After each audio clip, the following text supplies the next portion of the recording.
अस्सलाम वालेकुम, welcome back to a new video. मैं हूं ज़र इश्तियाक और आप देख रहे हैं मेरा यूट्यूब चैनल।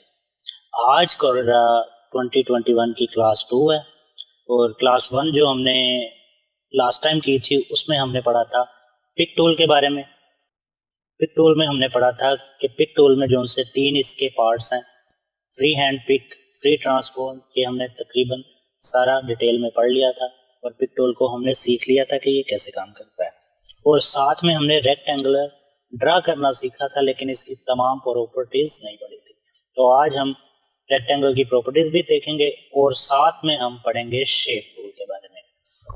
तो वीडियो को स्टार्ट करने से पहले अगर आपने फर्स्ट क्लास नहीं ली तो वो लाजमी ले लें। मैं ऊपर कई बटन में इसका लिंक दे दूंगा और डिस्क्रिप्शन में भी आपको इसका लिंक मिल जाएगा, क्योंकि आप फर्स्ट क्लास नहीं लेंगे तो सेकंड क्लास थोड़ी सी आपको समझना मुश्किल होगी। तो फर्स्ट क्लास जाके ले लें।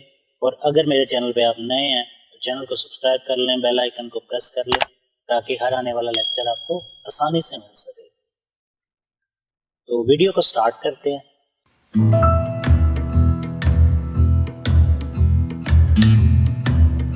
आज का हमारा टॉपिक है शेप टूल। शेप टूल और रेक्टेंगल जो है टूल, इसके बारे में कुछ डिटेल पढ़ेंगे। तो इसको मैं सारे को यहाँ से रिमूव कर लेता हूँ और यहाँ पे हम ले लेते हैं रेक्टेंगल टूल। अच्छा, जैसे मैंने रेक्टेंगल टूल लिया है तो आप देखें कि यहाँ पे प्रॉपर्टी सारी चेंज हो गई है। पिक टूल की यहाँ पे चेंज हो रही थी, ऐसे ही हर टूल की मैंने आपको बताया था कि यहाँ पे प्रॉपर्टीज जो सी है चेंज हो जाती है। तो हम यहाँ से रेक्टेंगल एक ड्रा कर लेते हैं। ड्रा करने के बाद मैंने आपको बताया था पिक टूल का काम क्या है। इसको आप यहाँ से बड़ा छोटा कर सकते हैं, सारा कुछ कर सकते हैं, ठीक है। अब शेप टूल का काम क्या है। शेप टूल को जैसे ही मैंने सिलेक्ट किया है तो आप देखें प्रॉपर्टी तो वही रही है रेक्टेंगल की, लेकिन शेप टूल से क्या हुआ है, यहाँ पे जोन से डॉटेड आ रहे थे ये बड़े आ रहे थे और लाइनें जो सी हैं ये ब्लू हो गई हैं। जैसे मैं दोबारा पिक टूल पे क्लिक करता हूँ तो आप देखें ये ब्लैक कलर की लाइंस हो गई हैं और डॉटेड बाहर आ गई। जैसे ही मैं शेप को क्लिक करता हूँ तो डॉट्स जो से हैं कॉर्नर पे बन गए हैं और आप देखें कि ये लाइंस जो सी हैं ब्लू कलर की हो गई हैं। इसका मतलब है कि शेप टूल से जो है हम इसकी पॉइंट्स को पकड़ के यहाँ से मूव कर सकते हैं। तो शेप टूल का बेसिक काम है कि अगर आप बिल्कुल किसी भी एक पॉइंट को, ये 4 पॉइंट में किसी भी एक पॉइंट को पकड़ते हैं और इसको जैसे ही मूव करते हैं, मैं अंदर को कर रहा हूँ तो ये देखें चारों साइड से ये मूव हो रहा है, गुलाई में आ रहा है। तो मैं जितना इसको मूव करके अंदर को करूंगा तो ये देखें ये एक शेप बन गई है। रेक्टेंगल से ये गुलाई की शेप आ गई है, ठीक है। इसको मैं अंडू करता हूँ। अगर मैं इसको पकड़ के ऐसे बाहर को करता हूँ तो बाहर को क्या, कुछ नहीं होगा, बाहर वाली साइड पे फिलहाल कुछ नहीं होगा। तो इसको जैसे ही मैं अंदर को करूंगा ये गुलाई में आ रहा है। अगर बिलफर्ज मेरी डिजाइन जो है मैं बनाना चाहता हूँ, कोई शेप मैं यहाँ पे डिजाइन शेप टूल से बनाना चाहता हूँ और मैं चाहता हूँ कि इसका ये एक कॉर्नर जो है ये गुलाई में हो जाए, तो जैसे ही आपने गौर किया कि मैंने इस पे क्लिक किया है तो बाकी जो से ये छोटे छोटे डॉट्स हैं ये व्हाइट हो गए हैं और ये ब्लैक हो गया। और जैसे ही मैं किसी और पे क्लिक करता हूँ, बिल्कुल मैं इस पे क्लिक करता हूँ तो ये ब्लैक हो गया। ये ब्लैक होने का मकसद है, मतलब ये है कि ये जो सा ब्लैक एरिया ये सिलेक्ट हो गया। अगर मैं इस नोड पे क्लिक करता हूँ तो ये सिलेक्ट हो गया, अगर मैं इस नोड पे क्लिक करूंगा तो ये सिलेक्ट हो गया। अब जिसको आप सिलेक्ट करेंगे आप उसको ही काम कर सकते हैं। और अगर आप इसको शिफ्ट दबा के 2 सिलेक्ट कर लेते हैं या 3 सिलेक्ट कर लेते हैं या चारों सिलेक्ट कर लेते हैं, अब मैं किसी को भी छेड़ूंगा तो चारों के चारों कॉर्नर जो से तब्दील होंगे। तो अब मैं चाहता हूँ कि ये वाला जो सा कॉर्नर है मैं इसको कुछ मूव कर लूँ, तो मैं इसको अंदर को लाता हूँ, इसको गुलाई में लेके आया तो आप देखें कि ये एक शेप आपके पास तैयार हो गई है जिसमें इसकी 4 साइड जो सी हैं कॉर्नर हैं और एक गुलाई में। इसको अंडू करता हूँ। अगर मेरी रिक्वायरमेंट ये है कि मैंने शेप कुछ इस तरह की बनानी है, डिजाइन इस तरह का बनाना है कि इसके शिफ्ट दबा के मैं ये दूसरा नोड भी सिलेक्ट कर रहा हूँ। ये 2 मैंने सिलेक्ट कर लिए हैं और ये अनसिलेक्ट है, ठीक है, व्हाइट वाले। अब मेरी रिक्वायरमेंट ये है कि ये 2 जो है कॉर्नर ये गुलाई में, तो मैं किसी को भी, चाहे इसको पकड़ लूँ चाहे इसको, दोनों सिलेक्ट है, मैं जिसको मर्जी यहाँ से क्लिक करके माउस को अंदर को मूव करूंगा तो ये देखें यहाँ से दोनों साइड से गुलाई में आ गया और 2 साइड से कॉर्नर में आ गया। आपने देखा होगा कि इस तरह के जो है ना स्टाइल्स, इस तरह की शेप्स बनी होती हैं, कई जगह पे यूज होती हैं, बैनर्स में या कहीं पे भी इसके अंदर टेक्स्ट लगा होता है या पिक्चर लगी है आपने देखी होगी, इस तरीके का शेप्स बनी होती हैं। तो कैसे बनती हैं? शेप टूल से। ठीक है, इसको मैं कर लेता हूँ दोबारा अनडू। ये हमारे पास रेक्टेंगल दोबारा आ गया। अच्छा, एक तो तरीका इसका ये है कि मैं इसको यहाँ से गुलाई में कर रहा हूँ, ठीक है। दूसरा तरीका, रेक्टेंगल में मैंने जैसे ही क्लिक किया तो ये रेक्टेंगल की प्रॉपर्टीज हमारे सामने आ रही है। इसमें कुछ ऑप्शंस हमारे पास आ रहे हैं। पहला ऑप्शन ये है कि मैं इसको यहाँ से थोड़ा सा शेप से अंदर को करता हूँ, ये गुलाई में आ गया, ठीक है। अब दो ऑप्शन हो रहे हैं। अगर मैं ये सेंटर वाला क्लिक करता हूँ जिसपे लिखा हुआ है स्क्रॉल पर कॉर्नर, जैसे इस पे क्लिक किया तो आप देखें शेप कुछ इस तरीके से आ गई। अब इससे भी आप जो है कॉर्नर सेलेक्ट करेंगे। मैंने इसको किया तो ये दोनों सेलेक्ट हो गए, ये किया तो ये दोनों सेलेक्ट हो गए। अब मैं जिसको भी यहाँ से मूव करूंगा तो इसी शेप में ये बड़ा होता जाएगा। अगर तो मैं सारे सिलेक्ट कर लेता हूँ, जैसे ये सारे सिलेक्ट हैं, ब्लैक है, तो अब मैं इनको ऐसे करूंगा तो ये देखें एक नए स्टाइल की शेप बन गई। और इसको बाहर को करता जाऊंगा तो ये बाहर को आता जाएगा। अगर पूरा कर दूंगा तो ये बिल्कुल रेक्टेंगल दोबारा बन गया, ठीक है। और तीसरा जो सा ऑप्शन है उसमें ये है, आपकी यहाँ से साइड्स जो सी हैं, कॉर्नर जो से हैं स्ट्रेट लाइन में चेंज हो रहे हैं, तो आप इनको भी इस तरीके से चेंज कर सकते हैं। ये देखें ये शेप बन गई। तो इस तरीके से आप शेप्स जो सी है शेप टूल की मदद से बना सकते हैं। और एक और चीज आप नोट करें, जब मैं इसको क्लिक करके यहाँ से कुछ मूव कर रहा हूँ, ये मैंने एक हिस्सा इसका मूव करके गुलाई में कर लिया, तो मैं जैसे ही इसको ऊपर या नीचे कर रहा हूँ, आपने यहाँ पे गौर करना है, ये वैल्यूज चेंज हो रही हैं, ठीक है। ये वैल्यूज चेंज हो रही हैं। अब चारों साइड मैंने सेलेक्ट किए हैं, चारों साइड को ऐसे कर रहा हूँ तो आप देखें चारों वैल्यूज चेंज हो रही हैं। तो इसका एक तरीका ये भी है, मैं इधर से लॉक खोलता हूँ और यहाँ से मैं वैल्यू मैनुअली तरीके से दे के इसको चेंज कर सकता हूँ। बिल्कुल मैं यहाँ पे कर लेता हूँ 5, एंटर, तो ये देखें ये 5 के एंगल पे जो सा आ गया। अगर मैं इसको कर लेता हूँ 40, एंटर किया तो एक साइड इसकी 40 हो गई। अगर हम बराबर साइड्स करना चाहते हैं ऐसे गुलाई में, इधर भी मैं लिख दूंगा 40, एंटर, इधर से भी हमने कर दिया 40 और इधर भी 40, एंटर किया तो ये देखें ये एक शेप जो सी मैंने मैनुअली तरीके से तैयार कर लिया। यहाँ पे इसकी अमाउंट देके कि 40 मिलीमीटर जो सा यहाँ से हो राउंड, 40 मिलीमीटर से इधर से हो और 40 मिलीमीटर से इधर से। इसके अलावा यहाँ पे आप प्रॉपर्टीज में देखें नेक्स्ट ऑप्शन आ रहा है पेन का। अब ये क्या है, ये इसकी आउटलाइन है। अगर बिलफर्ज आपने ये एक शेप तैयार कर ली है, ठीक है, आप इसकी आउटलाइन बढ़ाना चाहते हैं, आउटलाइन का वेट बढ़ाना चाहते हैं, साइज बढ़ाना चाहते हैं, तो आप इस पर क्लिक करके इसका साइज यहाँ से बढ़ा सकते हैं। मैनुअली इसका होता है 0.2 मिलीमीटर। तो अगर आप इसको 1 करते हैं तो आप देखें ये थोड़ा सा साइज में बड़ा हो गया। अगर आप इसको 3 कर देते हैं ये और ज्यादा डार्क हो गया, ठीक है। और इसके अलावा यहाँ पे लाइन आ रही है, स्ट्रेट लाइन में आपने करना है या डॉटेड में करना है तो ये डॉटेड शेप में आ जाएगा। इस तरह के भी आपने डिजाइन बने देखे होंगे, बैनर्स वगैरह में, ब्रोशर्स वगैरह में बने होते हैं। तो इस तरह इसको तो हम बड़ा कर लेते हैं। इसके अलावा यहाँ पे डैशेज हैं, इस तरीके से आप यहाँ से नीचे जाएंगे तो आपको मुख्तलिफ किस्म की लाइन मिल जाएंगी, आप किस लाइन में उसको ड्रा करना चाहते हैं। ये भी एक शेप है और इसके अलावा आप इस तरीके से भी कर सकते हैं, ठीक है। तो यहाँ पे आप लाइंस अपनी सिलेक्ट कर सकते हैं। उसके अलावा ये जो सा इसको हम बाद में पढ़ेंगे, ये टेक्स्ट के लिए होता है। अगर आपने टेक्स्ट लिखा है तो आप यहाँ से इसकी एडजस्टमेंट कर सकते हैं कि टेक्स्ट इसके साइड्स पे आए, किस तरीके से आए, ठीक है। तो ये हो गई रेक्टेंगुलर की प्रॉपर्टीज। और शेप टूल का और क्या काम है, तो मैं इसको यहाँ से फिलहाल रिमूव कर देता हूँ और एक रेक्टेंगल और ड्रा कर लेता हूँ, ठीक है। ये मैंने एक रेक्टेंगल ड्रा कर लिया। अब मैंने दोबारा शेप टूल पकड़ा, ठीक है। अब एक तो हमने काम देख लिया कि ये चार जो उनसे कॉर्नर्स हैं, ये नोड्स जो उनसे बने हुए हैं, ये हमारे पास। अगर हम बिल फर्स्ट वाली लाइन जो है सेंटर, तो यहाँ पे इस लाइन को हम कुछ ऑप्शंस आएंगे तो हम कैसे, सबसे ऊपर आया कन्वर्ट टू कर्व्स। जैसे ही मैं इसको कन्वर्ट टू कर्व्स करूंगा तो आप देखें शेप के कलर भी चेंज हो गए हैं। यहाँ पे जो ये डॉट्स आ रहे थे ये भी चेंज हो गए हैं। अब ये लाइंस में जिधर भी क्लिक कर रहा हूँ एक नोड बनता आ जा रहा है, ठीक है। अगर मैं इधर करता हूँ तो इधर नोड बनता जा रहा है। तो जिधर से मैं नोड बनाना चाहता हूँ मैं वहां पे क्लिक करूंगा और यहाँ पे कुछ ऑप्शन, इसकी अलग प्रॉपर्टीज यहाँ पे शो हो गई है आपको। मैंने नोड जैसे यहाँ पे बनाया, यहाँ पे शो हुई है प्रॉपर्टी। एक ये ग्रीन वाला प्लस का है, ये ऐड नोड है। ये नोड बना नहीं है, ये मैंने सिर्फ सिलेक्ट किया कि यहाँ पे बनाना है कि यहाँ पे। जैसे मैंने यहाँ पे क्लिक किया, अगर आप मैं यहाँ पे नोड ऐड करना चाहता हूँ, यहाँ पे अगर मैं नोड ऐड करना चाहता हूँ, यहाँ पे ऐड करूंगा तो ये एक नोड मेरा ऐड हो गया। अब मैं इसको यहाँ से मूव करूंगा तो ये देखें ये मूव हो रहा है, ठीक है। इस तरीके से इसको मैं कहीं पे भी अब मूव कर सकता हूँ।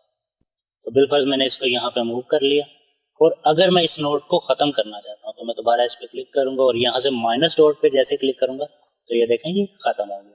तो इस तरीके से हम शेप जो सी है इस तरीके से भी ड्रा कर सकते हैं। और इसकी शॉर्टकट जो सी है, शेप टूल पे आप क्लिक करके, वैसे तो ये हुआ है, इसको अगर हम ये दोबारा कंट्रोल Z दबाते हैं, ये सिंपल रेक्टेंगल आ गया। अगर आप इसको राइट क्लिक करके कन्वर्ट टू कर्व्स नहीं करते, शॉर्टकट से करना चाहते हैं, तो जैसे ही आप कंट्रोल Q दबाएंगे तो ये आपका कर्व्स में कन्वर्ट हो गया, ठीक है। अब इनको इन फंक्शन जो से हमने यूज किए हैं। अच्छा, इसमें एक और फंक्शन मैं आपको ये भी बता दूं कि अगर बिलफर्ज मैं यहाँ पे नोड एक क्रिएट कर लेता हूँ, प्लस दबाया, ये एक नोड बन गया, ठीक है। अब मैं इसको मूव कर रहा हूँ तो ये देखें ये स्ट्रेट मूव हो रहा है, स्ट्रेट मूव हो रहा है, स्ट्रेट लाइन इधर, स्ट्रेट लाइन इधर, ठीक है।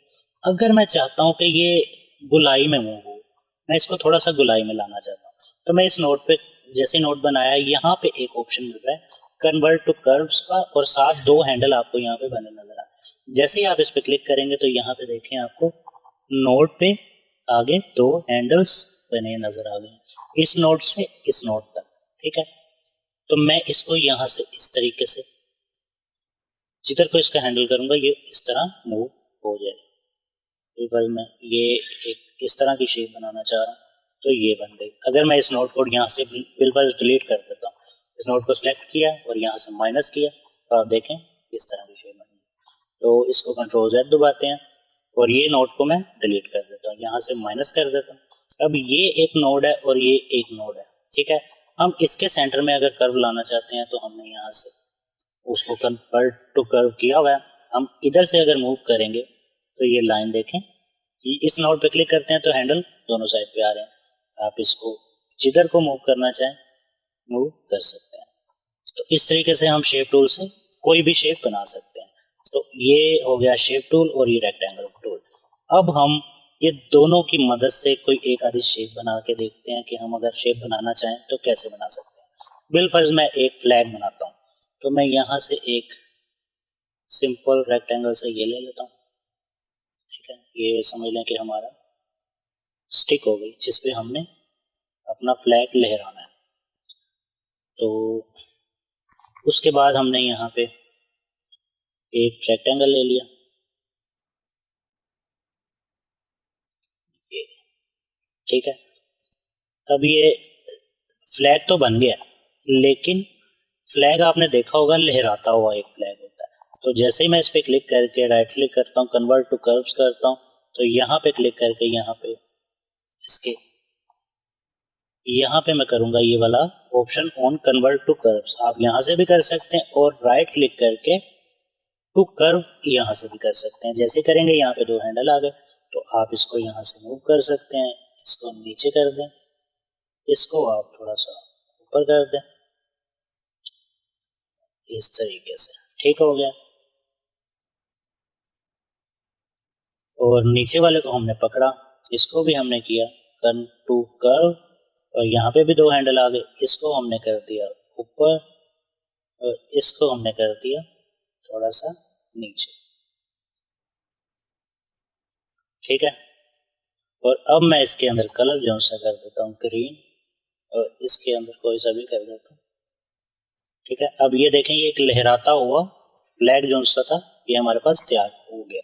अब इसके अंदर हम चांद सितारा कैसे बनाना है या वो सारा कुछ बाद में सीखेंगे, ठीक है। वो सब कुछ हम बना सकते हैं लेकिन ये चीजें बाद में सीखेंगे। अभी हमने रेक्टेंगल और जो सा शेप टूल की मदद से ये शेप बना ली, ठीक है। अब इसको मैं पकड़ के यहाँ पे साइड पे कर देता हूँ,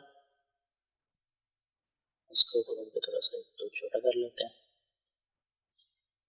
इसको सेलेक्ट किया, इसको थोड़ा सा छोटा किया, इसको हमने यहाँ पे साइड पे रख दिया। अब रेक्टेंगल की मदद से हम एक शेप और बना के ट्राई करते हैं। हमने यहाँ पे एक रेक्टेंगल ड्रा कर लिया, ठीक है।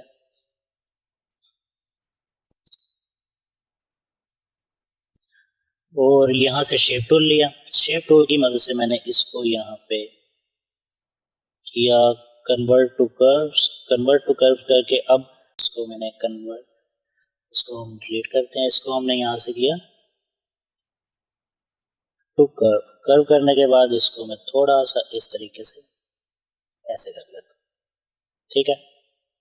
इसको इस तरीके से कर लिया और पकड़ी अपनी पिक टूल पकड़ा, इसको यहाँ से पकड़ के हमने थोड़ा सा छोटा कर लिया, थोड़ा सा और कम कर लेते हैं इस तरीके से, और दोबारा शेप टूल पकड़ा, इसको पकड़ के थोड़ा सा और हमने कर्व कर लिया। आप हैंडल से भी कर सकते हैं और सेंटर से पकड़ के भी इसको कर सकते हैं। देखिए मैं हैंडल से भी इसको मूव कर सकता हूँ और इस तरीके से यहाँ से भी मूव कर सकता हूँ। तो अब हम क्या करते हैं, इसकी जो सी है पिक टूल से पकड़ के इसकी एक मिरर कॉपी लेते हैं। मिरर कॉपी के ऑप्शन यहाँ पे भी आपको नजर आ रहे हैं, ये जो आपको आ रहा है मिरर हॉरिजॉन्टल और मिरर वर्टिकल। अगर आप इस पे क्लिक करेंगे तो ये आपको यहाँ से मिरर हो गया, अगर दोबारा क्लिक करेंगे तो यहाँ पे फिर मिरर हो गया। अगर बिलफर्ज इसकी मैं एक कॉपी लेना चाहता हूँ, कॉपी लेने का तरीका पता नहीं शायद मैंने आपको बताया था कि नहीं। एक तरीका है, इसको मैंने सिलेक्ट किया, कंट्रोल डी दबाया और ये इसकी डुप्लीकेट कॉपी बन गई है। दूसरा तरीका ये है कि अगर मैं इस पे क्लिक करता हूँ और इसको लेफ्ट क्लिक होल्ड करके यहाँ पे ले आया और राइट क्लिक से छोड़ा तो यहाँ पे एक कॉपी आ गई, ठीक है। ये दो तरीके हैं। और इसके अलावा एक मिरर करने का तरीका ये है कि मैं इसको एक कंट्रोल दबा के रखूंगा ताकि तमाम शेप जो सी है सेम हो। यहाँ पे ऐसे क्लिक करूंगा और राइट क्लिक से छोड़ूंगा तो आप देखें ये एक छोटा सा गुलदान टाइप आपका तैयार हो गया। तो इसको हम बिलफर्ज कलर कर देते हैं, यहाँ पे स्काई ब्लू कर लेते हैं, ये यहाँ पे हम इसको ये कलर दे देते हैं, ठीक है। अब ये गुलदान सा तैयार हो गया। अगर बिलफर्ज में इसकी आउटलाइन जो सी है बुरी लग रही है, ये आउटलाइन खत्म करना चाहता हूँ, तो आउटलाइन खत्म करने का क्या तरीका है, आप जिसको भी सिलेक्ट करेंगे, अब मैं ये दो आपके पास जो से हैं ऑब्जेक्ट है, एक लेफ्ट है एक राइट है, आप जिसको सिलेक्ट करेंगे, आपको पता है कलर मैंने आपको बताया था कि कैसे करना है। जिसको ऑब्जेक्ट को मैंने सिलेक्ट किया है, कलर मैं जो सा भी सिलेक्ट करूंगा लेफ्ट क्लिक से क्लिक करूंगा तो ये कलर हो गया, स्पेस सिलेक्ट किया, लेफ्ट क्लिक से कलर सिलेक्ट किया और ये कलर हो गया। अगर मैं इसकी आउटलाइन को कलर देना चाहता हूँ, मैं थोड़ा जूम कर लेता हूँ ताकि आपको नजर आए, ठीक है। अगर मैं इसकी आउटलाइन को कलर देना चाहता हूं तो मैं क्या करूंगा, इसको सिलेक्ट किया और किसी भी कलर पे जाके जब मैं राइट क्लिक दबाऊंगा, जैसे ब्लू पे मैंने राइट क्लिक किया तो इसकी आउटलाइन आप देख सकते हैं कि ब्लू हो गई है। अगर मैं इसकी आउटलाइन थोड़ी सी बढ़ा दूं यहाँ से तो आप अच्छे से देख सकेंगे कि यहाँ पे इसकी आउटलाइन जो सी है बदल चुकी है। इसको सिलेक्ट करके ये किया, इसको सिलेक्ट किया, राइट क्लिक यहाँ पे कलर पे लाके लेफ्ट क्लिक नहीं राइट क्लिक दबाया, इसकी आउटलाइन भी जो सी है चेंज हो गई। इस तरह आप राइट क्लिक के साथ कोई भी कलर को, कोई भी आउटलाइन तब्दील कर सकते हैं, उसका कलर चेंज कर सकते हैं। अगर अच्छा मेरी रिक्वायरमेंट ये है कि मैं इसकी बिल्कुल हम इसकी आउटलाइन ही खत्म कर देते हैं। क्लिक करके मैंने ये ऑब्जेक्ट सिलेक्ट कर लिया, अब दूसरे को सिलेक्ट करने के लिए शिफ्ट दबा के मैं इसको भी सिलेक्ट कर लूँगा। अब ये दोनों ऑब्जेक्ट जो से सिलेक्ट हो चुके हैं, ठीक है। अब मैं कोई भी कलर पे राइट क्लिक करूंगा तो सारी आउटलाइन चेंज हो रही है। तो अगर मैं आउटलाइन खत्म करना चाहता हूँ तो इन कलर पैनल में आपके पास सबसे ऊपर कलर एक आ रहा है जिसके ऊपर एक कांटे की जैसे क्रॉस नहीं होता, वैसे क्रॉस से रेड लाइन लगी हुई है, यानी कि ये है नन कहते हैं इसको, यानी कि कलर ये खत्म कर देगा अंदर से। जैसे ही मैं इस पर क्लिक करता हूँ तो आप देखें आउटलाइन खत्म हो गई है और ये एक शेप हमारे पास तैयार हो गई है। अब अगर हम इसको यहाँ से इसके अंदर फूल लगा दें तो ये एक गुलदान टाइप बन गया, ठीक है। इसको कलर में कोई और देता हूँ, यहाँ से कर लेते हैं ये कलर और इसको भी पकड़ के यहाँ रख लेते हैं। ये दो शेप्स हमने बना ली, ठीक है। तो ये काम है शेप टूल का।